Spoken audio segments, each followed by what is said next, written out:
This KFAN podcast is sponsored by Builders and Remodelers, exclusive Twin Cities provider of Elements Windows. Get the highest quality windows at unmatchable value. Visit buildersandremodelers.com for more details. Welcome to the W, where elite athletes are redefining the game of basketball. From buzzer-beating shots, jaw-dropping defense, and logo threes, the WNBA delivers nonstop action and world-class talent every game. These athletes don't just play the game, they elevate it. The biggest stars, the brightest stage. AT&T WNBA All-Star 2025 comes to Indianapolis July 18th through 19th. Tune into the game July 19th at 8:30 p.m. Eastern Time on ABC. Hey, it's Ryan Reynolds here from Mint Mobile. Now, I was looking for fun ways to tell you that Mint's offer of unlimited premium wireless for $15 a month is back.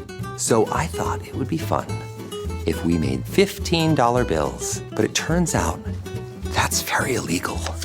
So there goes my big idea for the commercial. Give it a try at mintmobile.com/switch. Upfront payment of $45 for 3-month plan equivalent to $15 per month required. New customer offer for first 3 months only. Speed slow after 35 gigabytes if network's busy. Taxes and fees extra. See mintmobile.com. A treasure trove of bananas has been stolen, and it's up to Donkey Kong and his buddy Pauline to get them back. This unlikely duo is going on a world-smashing adventure, using DK's destructive abilities to explore an underground world, and the power of Pauline singing to activate wild transformations. Donkey Kong Bonanza, available July 17th. Rated everyone 10 and up. Only on Nintendo Switch 2. Game and system sold separately.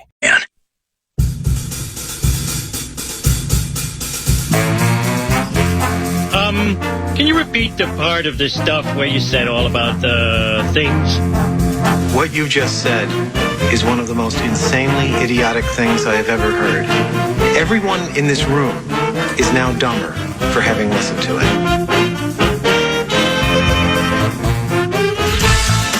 You guys want to get some action?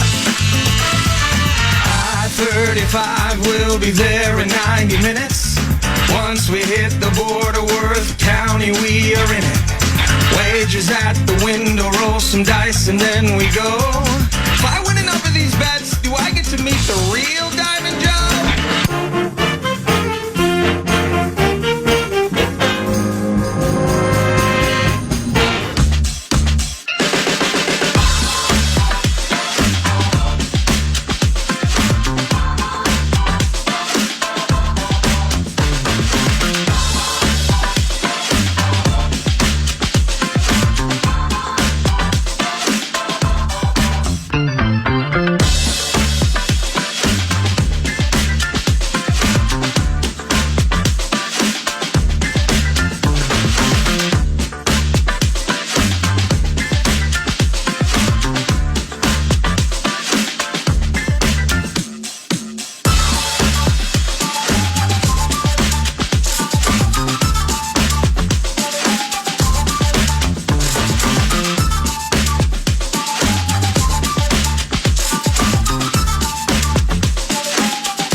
Welcome to the Friday Football Feast.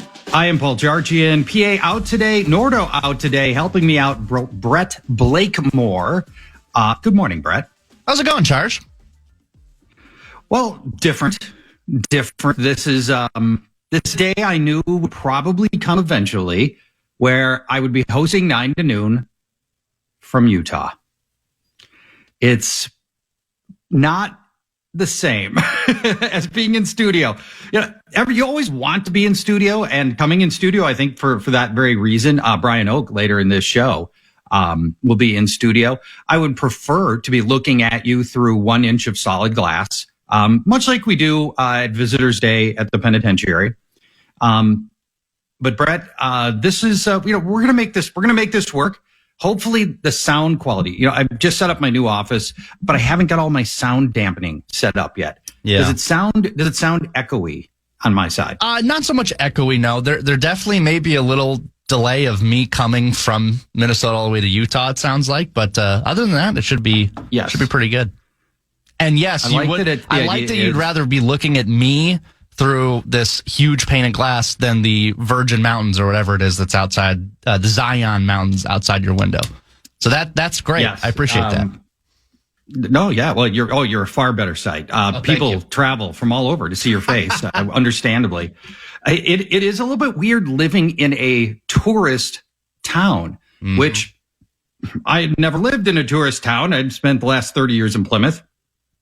And not that Plymouth has no reason to travel, but people don't, There's no trams around to Plymouth. Yeah. Yeah. You're not making your vacation plans to go to Plymouth as a general rule. Here, it's a little different because I'm right outside Zion National Park. And by the way, the locals have taught me it's not Zion, it's Zion. So if you want to blend in, Zion. And they're very keenly aware. And I think this is true of every tourist town, Brett. Very keenly aware of the subtle nuances that tip you off as a local or as a visitor. And in some cases, you do get treated differently. For example, the town next to me, I live in Virgin. The town next to me is Hurricane, named because of the crazy gale force winds that blow through that town. But the locals don't call it Hurricane. They call it Hurricane. And so they very quickly know if you're from here or not, based on whether or not you know the name of the city is supposed to be Hurricane, even though it is spelled exactly like hurricane. You wouldn't know, and there's no reason for it. It's just what the locals do. And so and then if you are a local, things happen like your meal is 20% less. The local restaurants want you to keep coming back. And I think they treat you better because for the most part, these tourists that they see, they're not going to come back no matter what. So, I feel like you get more personal service when people know that you're a local who could be back next week. And so that part has been different. And here in particular, just tons of campers all over the place. Before I owned a camper, Brett, I didn't understand camper lifestyle at all. I didn't understand what went into owning a camper until I had one. We had a whole segment on owning a cabin, and how stupid that was. And now here you are. Yeah, you remember that, campers. Brett? I do. Yes. Yeah.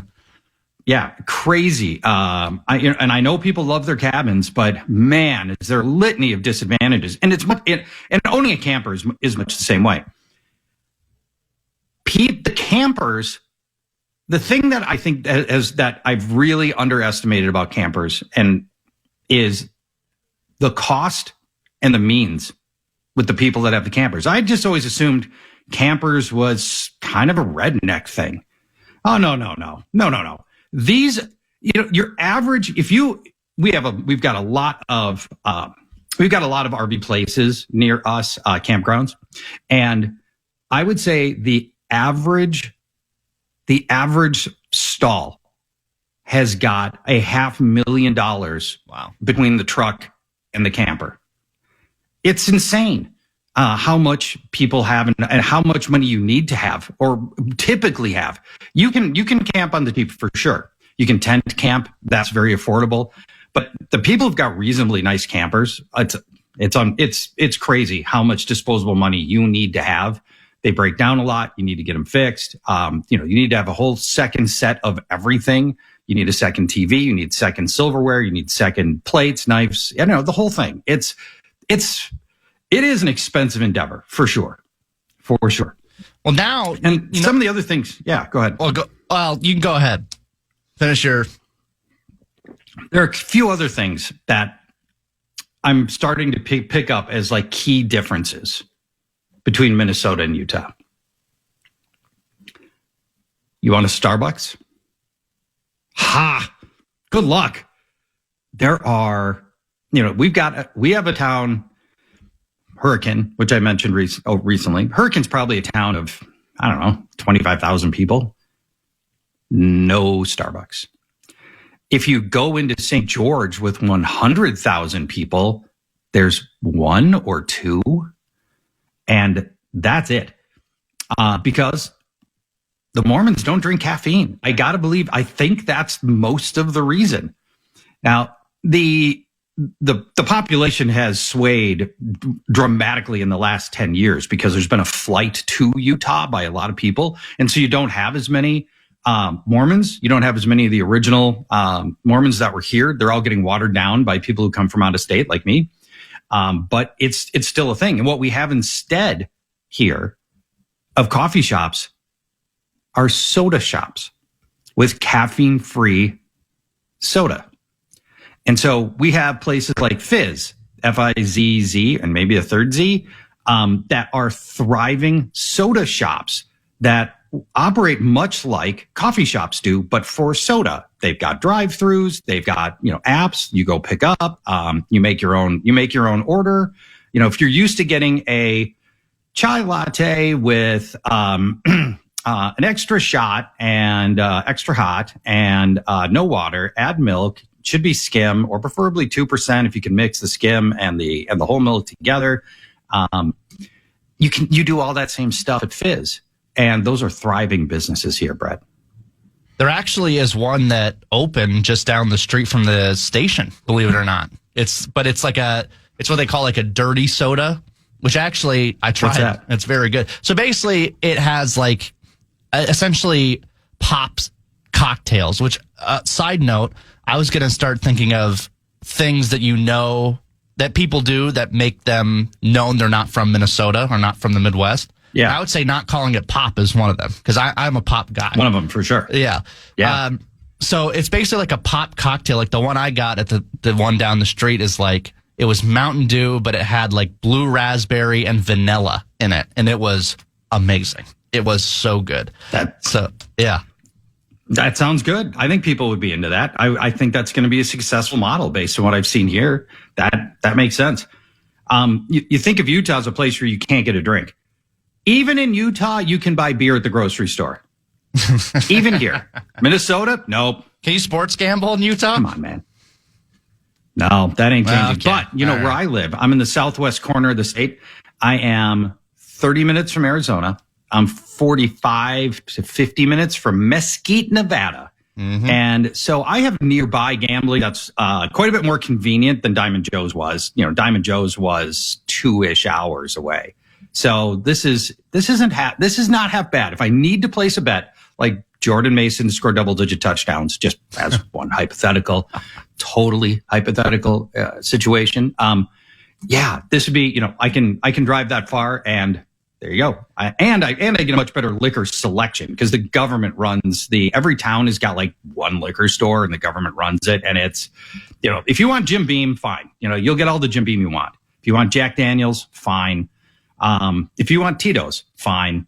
But if you want Grey Duck, that's not going to happen. Here, I'll say this too, and I think I've already told you, but my brother-in-law's bachelor party was in St. George. And because we're all golf fanatics, and there are so many just beautiful golf courses. And one of the places we went is called Wolf Creek. It's in Mesquite. And it's like one of the most famous golf courses in the world. It looks like you're golfing on Mars with like red rocks all around you, and there's just nothing but the green of the fairway. It is unbelievable. But what I was going to tell you is that in Mesquite, there's a little place called Casablanca, and I still have a couple $100 from them. Thank you very much. So yeah, it's a good spot. Nicely done. It's a good little spot. St. George golfing is ridiculous. It is outside of the Robert Trent Jones Golf Trail. I don't know that you can get a more closely situated set of astounding golf courses than you will find in southwestern Utah. It's just crazy. You are golfing in what looks, in much of the same mountains that people are looking at when you are going to the national parks. And you are golfing right around them. And it's an astounding golf city. My next door neighbor, across the street neighbor, he's retired. His wife retired. They play 36 to 72 holes every single day. What a life. Sign me up. That is a pretty good life. That is a pretty good life. I'll say this. Now, they do it on the cheap by playing in the dead of summer heat here, but nevertheless. Well, I was just going to say, I have never before in my life seen snow and palm trees while golfing at the same time. Because you can see the mountains, the snow-capped mountains in the background, and then right next to you is a house with a palm tree in their backyard. It's just beautiful. It's like surreal almost. Not to be the tourism board of St. George, but it is. I highly recommend. It is awesome. This entire 3 hours is not going to be compare and contrast Minnesota to Utah. But it's the first time that I've really had an open mic to talk since I moved about 6 weeks ago. Move went horribly, by the way. And I think I may have told the story at some point on 9 to Noon when I was there as a guest or something. But the move was a disaster. But we won't, for the most part, you're not going to talk Utah. We're going to talk about the same stuff we've always talked about, with the exception of the last segment of the show, which I do have a Minnesota versus Utah story for you. The other things coming up, 9:35, Alec Lewis. We're going to talk about all the things that we want to be prepped for training camp. We are T-minus, Brett, what are we, about a week? 10 days? A week and change, yeah. I think it's the week from, it was 2 weeks from last Saturday, I believe. Camp start. Yeah. Okay, so that would put us out about 12 days, something in that ballpark. Saturday, July 26th will be the start of training camp. So we'll do a little training camp preview. He's nice enough to join. Alec, like everybody in the NFL, if you don't know, this is vacation time in the NFL for players, for the front office, for everybody that relates to creating the product of football at the NFL level. Once training camp starts, nobody misses work for 6 months or longer. If you're lucky, if your team's good, it'll be more like 7 months. And so everybody's banking their vacation right now. They're all gone. So this is when everybody takes vacation, including Alec Lewis, but he'll be joining us 9:35. Then I mentioned earlier, Brian Oak in studio. We've got a bunch of stuff with Brian that I want to hit on, including his reaction to Paul McCartney coming to US Bank, the Shakopee Amphitheater. And I'm not trying to turn investigative reporter on this, but this was originally slated to open this summer. Well, we're running out of summer. There's no announced bookings at the Shakopee Amphitheater that I can find anywhere. Because it looks pretty cool. And for years, Brett, I have talked about how we're the biggest market in America that does not have in the city limits an amphitheater, a meaningfully sized outdoor amphitheater. Plymouth has one if you want to draw, 1,000 people. But if you want to get a real amphitheater to hit all of those touring acts in the summer, we've always been missing one. And I'm excited for what they're building right next to Canterbury Park. We'll talk a little bit about that with Brian Oak. The State Fair bands that are coming through, that's only a month and change away. We'll talk about physical media and, Brett, the bands you hated until you loved them. All right, I love that. Yeah, and I know because I think that's happened to all answers. Yeah, you're going to have interesting answers on that for sure. Yep. And I think that happens with a lot of us, where there's some band, your friend's playing them and you hate that band or you hate that singer. And then something happens and the next thing you know, they're your favorite band and you can't stop listening. So we'll talk a little bit about that. And then our last guest at 11 o'clock, Dan Jurgens is maybe the most authoritative person on the planet about Superman. He has contributed either as a writer, illustrator, or both to over 200 different Superman comics. He was invited to the Superman the movie's release last week, and we will talk to him about the movie and how important this is for DC. Because DC, I think most people know, have struggled to keep up with the Marvel films and have had a series of notable bombs. The Superman movie is performing much better. We'll get Dan's thoughts on the movie and just where the DC universe stands. So those are our guests for the next 3 hours, Brett. I love it. I can't wait. I love talking superhero movies and music, so let's do it. Yeah, let's do it. When we come back, reverse ticket auctioning. I'm super excited about this. The Wolves' new ownership has announced that they're going to start working on reverse ticket auctioning, and it is potentially a win-win-win for everybody involved. I want to explain how it works because it's something I've been interested in for years. And the idea that it could come to Minnesota first before anywhere else is fascinating to me. We'll talk about reverse ticket auctioning for sports fans when we come back. Before we go, the fan and bigdeck.com. I'm going to give you a shot to win bonus bucks in the National Cash Contest. Head to KFAN.com. The keyword is bank for today. Keyword bank, KFAN.com. Keyword bank. Celebrate the return of football with the Minnesota Vikings at training camp. The fun kicks off Saturday, July 26th for Back Together Saturday. Score tickets today at Vikings.com/camp.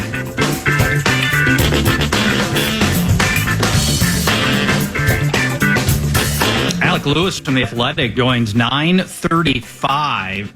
Is J.J. McCarthy's development the single most compelling training camp story in the history of the organization? I'm going to make a case for yes. We will get Alex's thoughts. Alex's.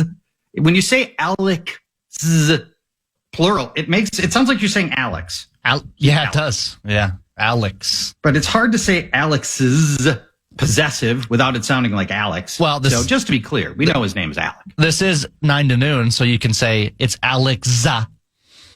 And do that whole bit. Alexa. Yeah. I like that. Well done. Well done.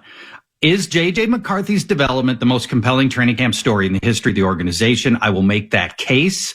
And I've been through enough of them where I think at my advanced age, Brett, I get to at least have some personal history here to suggest yes. And having done many shows from the perch over the years, I don't think the development of any one player is more profoundly impactful to this organization than what we will see from J.J. McCarthy this year. So we'll talk about that, and that'll be a ton of fun. Looking forward to talking to Alex, bottom of the hour.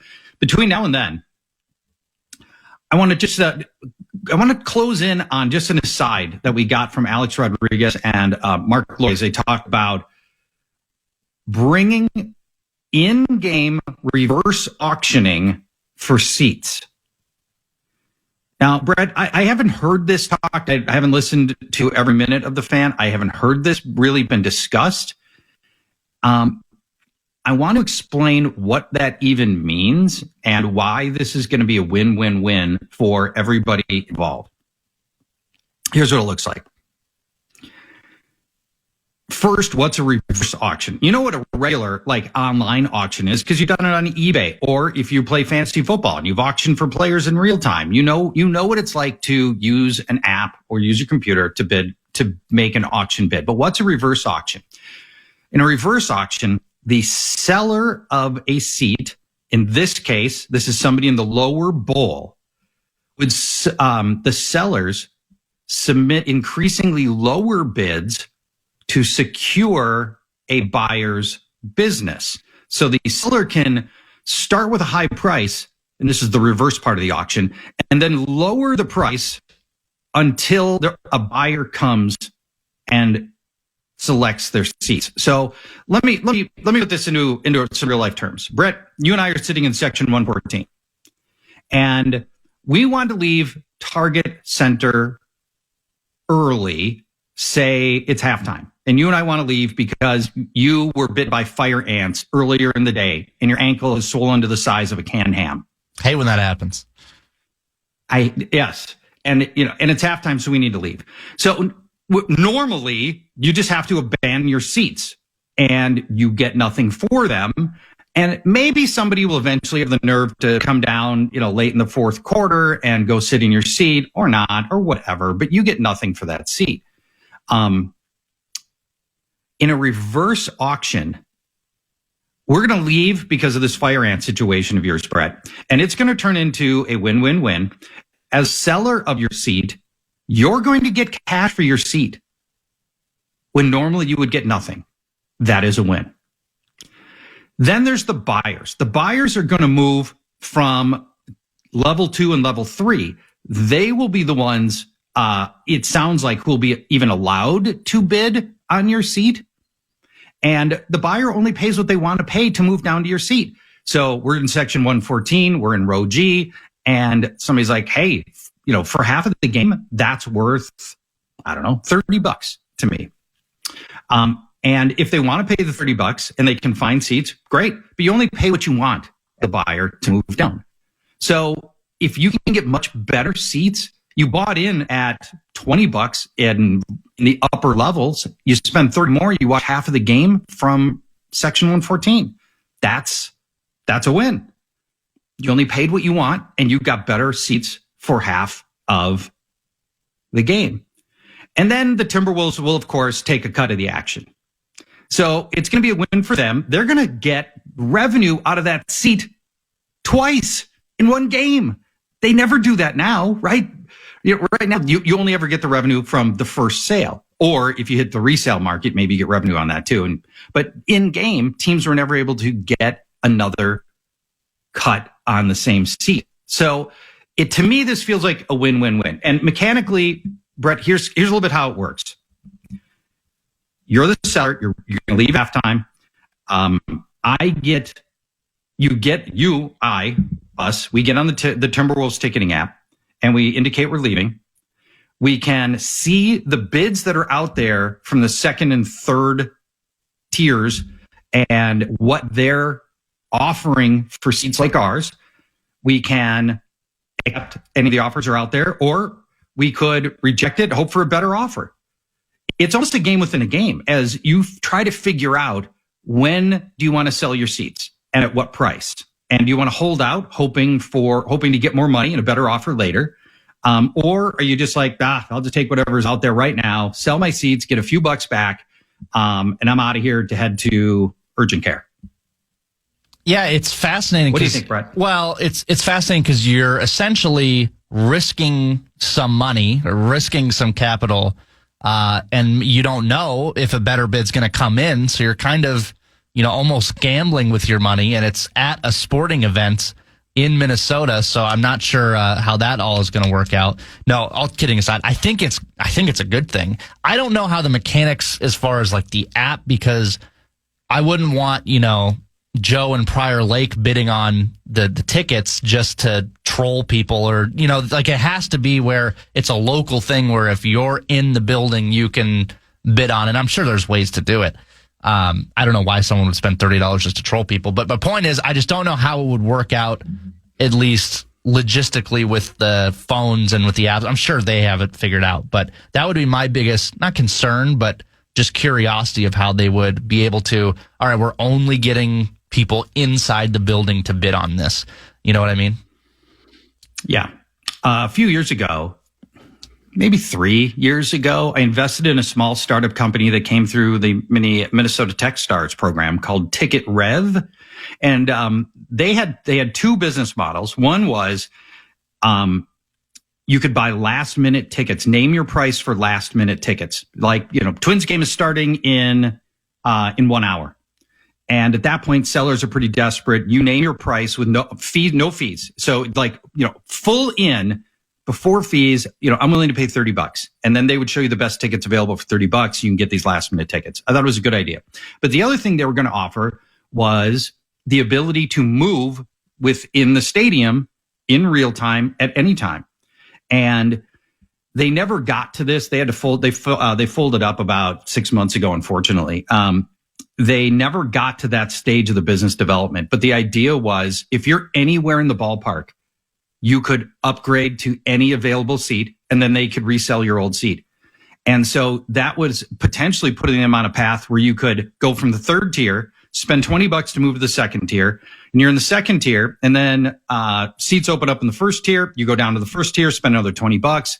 Meanwhile, they've sold your second tier or third tier seat again, and they could potentially, the team and yourself could potentially make a bunch of money moving seats. And again, win-win-win. It's a lot like this reverse auction. Never quite got there with that company, unfortunately. But I still feel like this is something that I just don't see the downside in this reverse ticket auctioning. I think this sounds great. You don't want to move, don't move. You're happy where you are, great. But if you want to move, now you have a way to move legally without just sneaking down. And I know a lot of people, that's like the game within the game, is sneaking down into other seats. And it's almost like a ritual, a rite of passage in these games, I think. And when people do that, and they, so you sneak down into some other level, some other seats. In Minnesota, we hate that because we don't have the nerve to say, hey, that's not your seat. We know, I know the guy the two people that just came down next to me. I know that's not their seats next to me for whatever reason, because I'm a season ticket holder. I know the people next to me, whatever. But we don't have the nerve to say anything. And I think some people relish that whole game, the back and forth of finding those available seats. I'm already seeing it on the text line. Yeah. Are you? Yep. I think there are people who love that. I think that's just part of the fun of the experience for them. But I'm more of a legal guy. Like, I want to be in the seats that I paid for. I'm not looking to try to, to me, I'm not looking to try to upgrade my seats by going through all that. I'm way too conflict avoidant, Brett. I don't want to be called out by the usher or the guys next to me and turn it into a whole big thing. I used to be, God, this is going to make me sound old. When I was younger, I used to enjoy the game, and I'd have strategies, and if I have a whole bunch of food in my hand, they're not going to look at my ticket or whatever and find a spot. Now I'm just kind of like, it's just not worth it. It's not worth the trouble. I'll say this, though. We got a text in, and I want to get your thoughts on it from Paul, not you. He says, I don't want to reward, quote, fans for leaving early. Mm-hmm. By doing that, you're rewarding and incentivizing douchebaggery. Your thoughts? If you got to leave, what if you just want to? Don't I get to leave early if I want to? What's douchebaggery about leaving early if I want to leave a game early or I have to because of fire ants? I don't understand why that's a problem. What if my stomach hurts and I want to go home?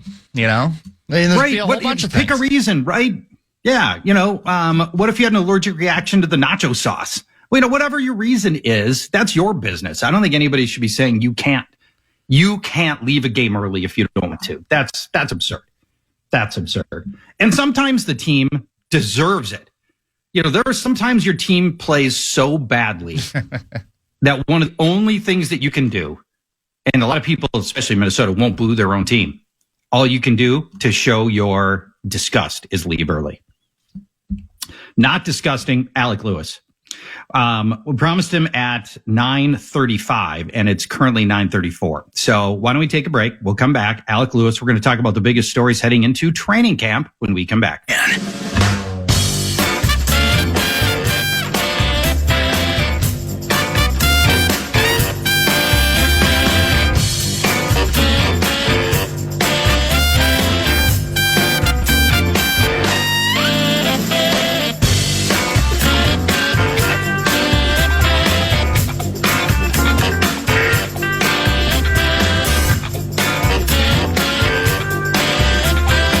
Friday Football Feast, Paul Charch with you. PA and Nordo, I assume back tomorrow. Brett, maybe you can confirm, but I believe back tomorrow.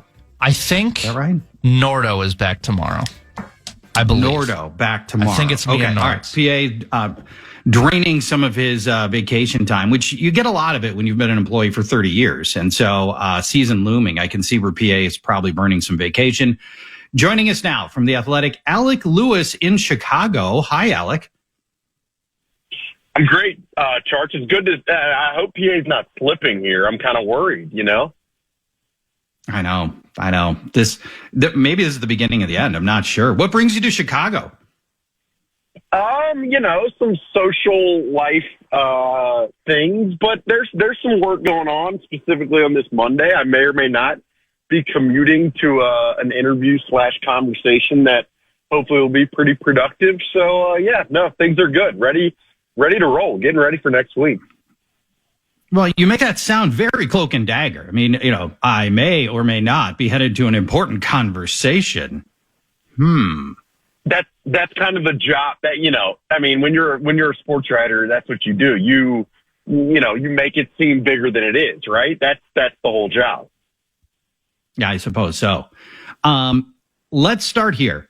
Prior to you coming on, I said J.J. McCarthy's training camp development is the most compelling training camp story in the history of the Vikings. Now, I'm not trying to go hot take here. I'm not trying to make a purposely audacious statement, which it is in my DNA. I do that a lot, but not here. I think this is quantifiably the most compelling training camp story in the history of the organization, because so much of the future success of this team rides on J.J. McCarthy. You add in his draft capital as the 10th pick of the draft, and you add in all the things around him coming off a 14-win season, all the tools around J.J. McCarthy. I can't remember going into a training camp where there was a bigger story that has more potential to change the outcome of the franchise than J.J. McCarthy's this year. I actually don't think that's the craziest thing in the world. I mean, I was sitting at dinner the other night with someone who, it's just like a general sports fan, and they were like, it's pretty interesting that they're, this team that's pretty good, that had the season they had last year from afar, is going to now turn the reins over to a guy who not only in college, people ask questions about the amount of times he threw because of how good that offense was running the football. And then he arrives and he looks good, and then the injury. So not only has he's not played in an NFL game, but again, he's coming off the injury that he's coming off. He's like, that's pretty fascinating that they would be doing that. And so there's that element of it, but there's also, look, I over the last couple of weeks, I did a thought on every player on this roster. So 91 thoughts on the 91 players. And as I was doing that, I just harkened back to the last few years at minimum of covering this team. And this roster is so much deeper than it has been. Mm-hmm. And it's not just deeper, it's more talented. Yes, there are questions at specific spots, and I'm sure we'll get into that. But when you combine just such uncertainty of a guy who has the name that J.J. McCarthy has because of what Michigan accomplished in college, with the roster talent that you have, I think, throughout the course of the next few weeks, with the amount that you will see of J.J. McCarthy and Vikings talk on some of these national shows, whether it's ESPN, whether it's radio shows nationally, I think, we'll start to feel it even more, just in terms of how much of a potential sea shift this guy is for not only this organization, but also just this league this season. It is a massive deal. I really don't think you're overstating it. So as we look at J.J. McCarthy, and we're going to analyze every single publicly available training camp pass, all of them. They'll all be under a microscope. You're going to see people tweeting videos of every throw. Alec, for you in particular, what do you want to see from J.J. McCarthy? What are the things that you want to see that maybe will help answer some of the questions that we've got about J.J. McCarthy in training camp? Yeah, it starts with, the two things that Kevin O'Connell always mentions with quarterbacks, and that's accuracy and that's big field vision. And so for me, as I watch him over the next few weeks and the next month and what have you, it is, how accurately is he placing the football? And then when there are live 7-on-7 reps, live 11-on-11 reps, does he look like he is seeing what's in front of him? I think that's the most underrated aspect of, quarterback play in the NFL. As you talk about, is the guy smart? But that's not really the question. The question is, can the guy make decisions in split-second instances where you see something and you act on it? Can he do that? So there are going to be very few instances probably where we see that live with the pass rush coming at him.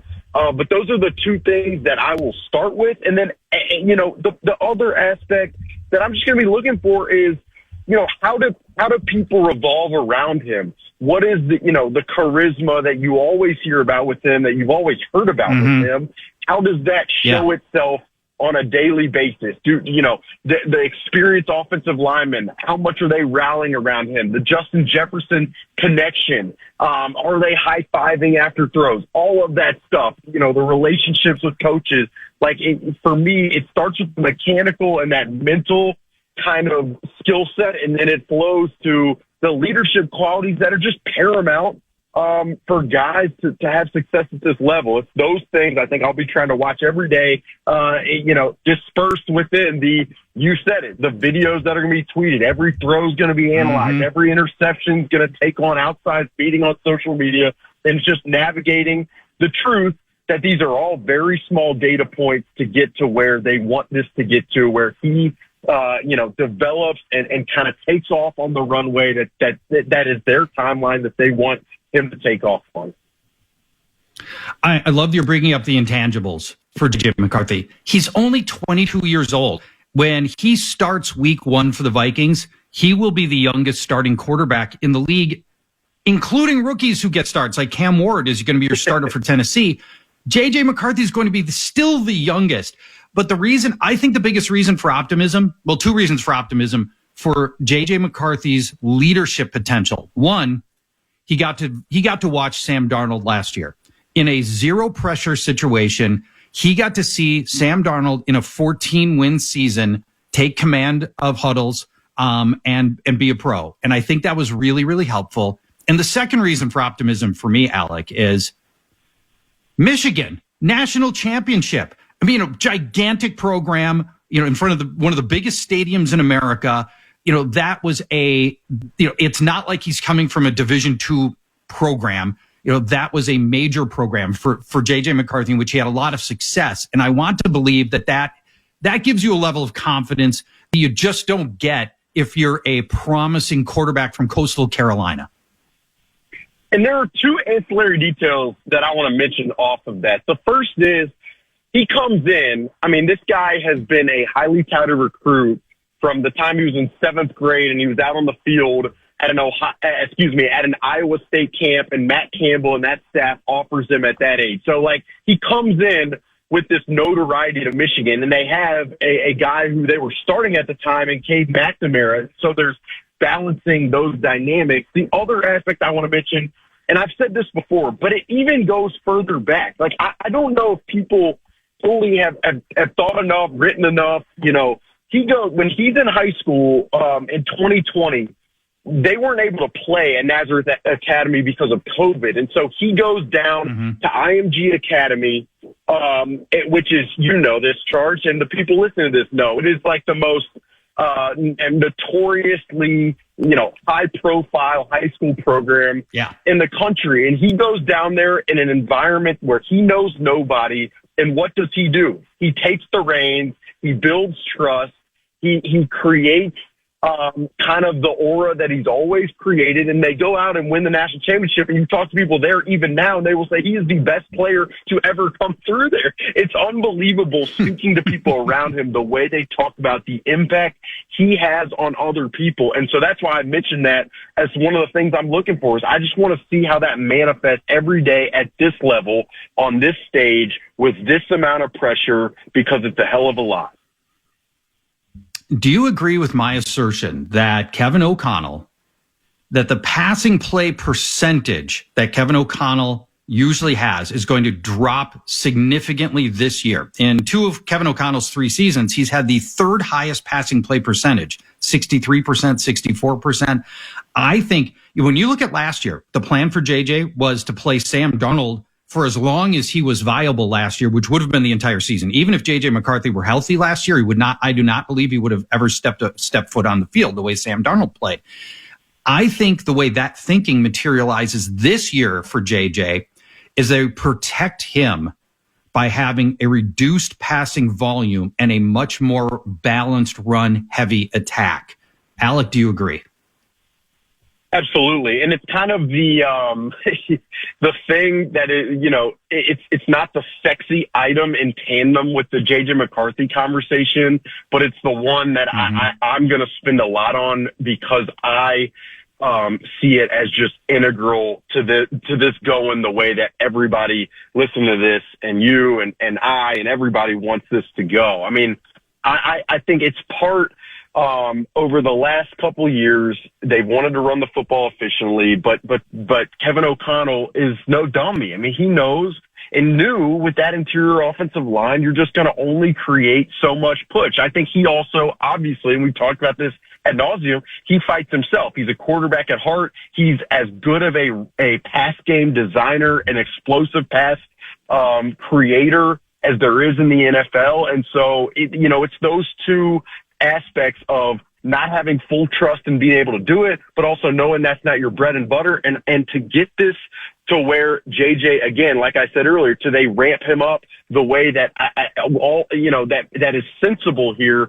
They're going to have to run the football better, and I expect them to put more time in it. I expect them to have more confidence in it. I expect the fact that you have Aaron Jones and a tandem with Aaron Jones and Jordan Mason to even increase that amount of confidence. But they're going to have to put JJ McCarthy in position to where he's not having to drop back 40 times a game. And that's not a referendum on his inability to do it. It's just what's smart as you're progressing a guy into the NFL. Wouldn't make sense otherwise.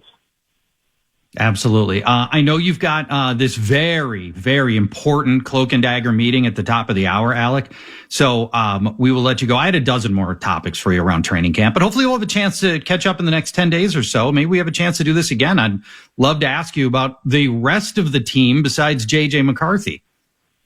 Absolutely. We're going to do it again, and I'll have you on the podcast, and we'll go very deep. I need to hear your sneaky under the radar players you're eyeing. You got a keen eye, Charch. You do. So we'll talk soon. I appreciate that. And you know that my big sneaky under the radar player is Jordan Mason, and we can talk more about that. Alec Lewis, the beat writer for the Minnesota Vikings with The Athletic and host of the Alec Lewis Show. That is the podcast Alec just mentioned. When we come back, Brian Oak in studio. We've got a bunch of music topics queued up for Brian. My goal here is to snipe all the good topics from Common. So when he's on Wednesday at Common, they have nothing to talk about. You can find out when we hook up with Brian in just a couple of minutes. Every business has an ambition.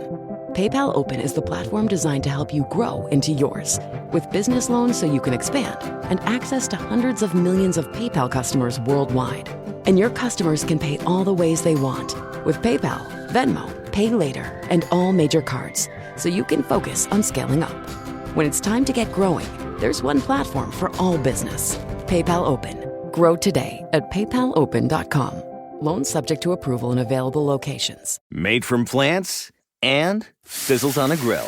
Impossible. Feels virtuous and tastes reckless. Impossible. Easy to pick up and hard to put down. Impossible. Yeah, it is.